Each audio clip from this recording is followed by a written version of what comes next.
Hatchet by Paulsen, Chapter 15. The days had folded on one into another and mixed so that after 2 or 3 weeks he only knew time had passed in days because he had made a mark for each day in the stone near the door to his shelter. Real time he measured in events. A day was nothing, not a thing to remember. It was just sun coming up, sun going down, some light in the middle. But events were burned into his memory, and so he used them to remember time, to know and to remember what had happened, to keep a mental journal. There had been the day of first meet. That had been a day that had started, like the rest. Up after the sun, clean the camp and make sure there's enough wood for another night. But it was a long time of eating fish and looking for berries, and he craved more food, heavier food, deeper food. He craved meat. He thought in the night now of meat, thought of his mother's cooking a roast or dreamed of turkey, and one night he awakened before he had to put wood on the fire with his mouth making saliva and the taste of pork chops in his mouth. So real, and all a dream, but it left him intent on getting meat. He had been working farther and farther out for wood, sometimes now going nearly a quarter of a mile away from camp for wood, and he saw many small animals. Squirrels were everywhere, small red ones that chattered at him and seemed to swear and jump from limb to limb. There were also many rabbits, large gray ones with a mix of reddish fur, smaller, fast gray ones that he only saw at dawn. The larger ones sometimes sat until he was quite close, then bounded and jerked 2 or 3 steps before freezing again. He thought if he worked at it and practiced, he might hit one of the larger rabbits with an arrow or a spear. Never the small ones or the squirrels. They were too small and fast. Then there were the fool birds. They exasperated him to the point where they were close to driving him insane. The birds were everywhere, 5 or 6 in a flock, and their camouflage was so perfect that it was possible for Brian to sit and rest, leaning against a tree with one of them standing right in front of him in a willow clump. 2 feet away, hidden, only to explode into deafening flight just when Brian least expected it. He just couldn't see them, couldn't figure out how to locate them before they flew, because they stood so perfectly still and blended in so perfectly well. And what made it worse was that they were so dumb, or seemed to be so dumb, that it was almost insulting the way they kept hidden from him. Nor could he get used to the way they exploded up when they flew. It seemed like every time he went for wood, which was every morning, he spent the whole time jumping and jerking in fright as he walked. On one memorable morning, he had actually reached for a piece of wood, what he thought to be a pitchy stump at the base of a dead birch, his fingers close to touching it, only to have it blow up in his face. But on the day of first meet, he had decided the best thing to try for would be a fool bird, and that morning he had set out with his bow and spear to get one, to stay with it until he got one and ate some meat. Not to get wood, not to find berries, but to get a bird and eat some meat. At first the hunt had not gone well. He saw plenty of birds working up along the shore of the lake to the end, then down the other side, but he only saw them after they flew. He had to find a way to see them first, see them and get close enough to either shoot them with the bow or use the spear, and he could not find a way to see them. When he had gone halfway around the lake and had jumped up 20 or so birds, he finally gave up and sat at the base of a tree. He had to work this out, see what he was doing wrong. There were birds there, and he had eyes. He just had to bring the 2 things together. Looking wrong, he thought. I am looking wrong. More than that, I am being wrong somehow. I am doing it the wrong way.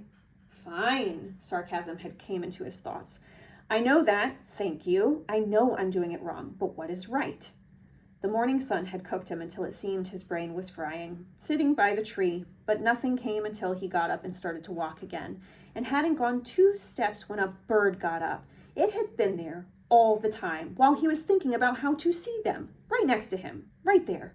He almost screamed.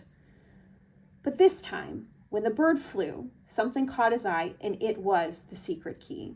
The bird cut down toward the lake then, seeing it couldn't land in the water, turned and flew back up the hill into the trees. When it turned, curving through the trees, the sun had caught it, and Brian, for an instant, saw it as a shape, sharp pointed in front, back from the head in a streamlined bullet shape to the fat body.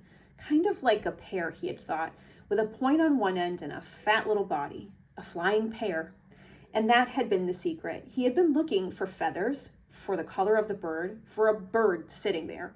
He had to look for the outline instead, had to see the shape instead of the feathers or color, had to train his eyes to see the shape. It was like turning on a television. Suddenly, he could see things he never saw before. In just moments, it seemed, he saw 3 birds before they flew, saw them sitting, and got close to one of them, moving slowly, got close enough to try a shot with his bow. He had missed that time, and had missed many more, but he saw them. He saw the little fat shapes with the pointed heads sitting in the brush all over the place. Time and again, he drew, held, and let arrows fly, but he still had no feathers on the arrows, and they were little more than sticks that flopped out of the bow, sometimes going sideways. Even when a bird was 7 or 8 feet away, the arrow would turn without feathers to stabilize it and hit brush or a twig. After a time, he gave up with the bow. It had worked all right for the fish when they came right to the end of the arrow, but it wasn't good for any kind of distance, at least not the way it was now. But he had carried his fish spear, the original one with the 2 prongs, and he moved the bow to his left hand and carried the spear in his right. He tried throwing the spear, but he was not good enough and not fast enough. The birds could fly amazingly fast, get up fast, but in the end he found that if he saw the bird sitting and moved sideways toward it, not directly toward it, but at an angle, back and forth, he could get close enough to put the spear point out ahead, almost to the bird, and thrust lunge with it. He came close twice, and then, down along the lake, not far from the beaver house, he got his first meat. The bird had sat and he had lunged, and the 2 points took the bird back down into the ground and killed it almost instantly. It had fluttered a bit, and Brian had grabbed it and held it in both hands until he was sure it was dead. Then he picked up the spear and the bow and trotted back to the lake to his shelter, where the fire had burned down to glowing coals. He sat looking at the bird, wondering what to do. With the fish, he had just cooked them whole, left everything in, and picked the meat off. This was different. He would have to clean it. It had always been so simple at home. He would go to the store and get a chicken, and it was all cleaned and neat, no feathers or insides, and his mother would bake it in the oven, and he would eat it. His mother from the time before, would bake it. Now he had the bird, but he had never cleaned one, never taken the insides out or gotten rid of the feathers, and he didn't know where to start. But he wanted the meat, had to have the meat, and that drove him. In the end, the feathers came off easily. He tried to pluck them out, but the skin was so fragile that it pulled off as well. So he just pulled the skin off the bird, like peeling an orange, he thought. Sort of. Except that when the skin was gone, the insides fell out the back end. He was immediately caught in a cloud of raw odor, a kind of steamy dung odor that came up from the greasy coil of insides that fell from the bird. And he nearly threw up. But there was something else to the smell as well, some kind of richness that went with his hunger, and that overcame the sick smell.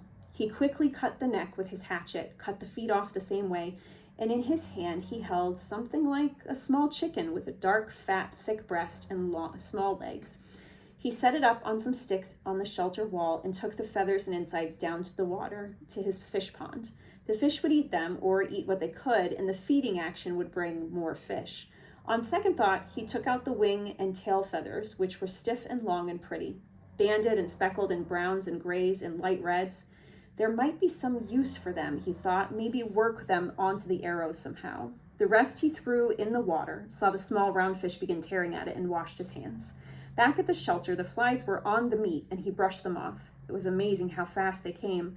But when he built the fire and the smoke increased, the flies almost magically disappeared. He pushed a pointed stick through the bird and held it over the fire. The fire was too hot. The flames hit the fat, and the bird almost ignited.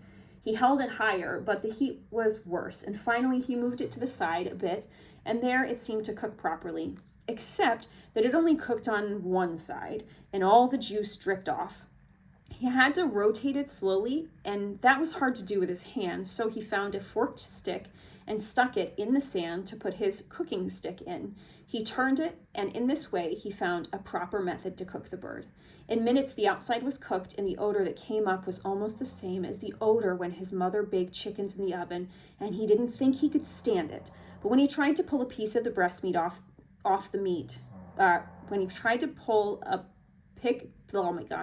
a piece of the breast meat off the meat was still raw inside. Patience, he thought. So much of this was patience, waiting and thinking and doing things right. So much of all this, so much of all living was patience and thinking.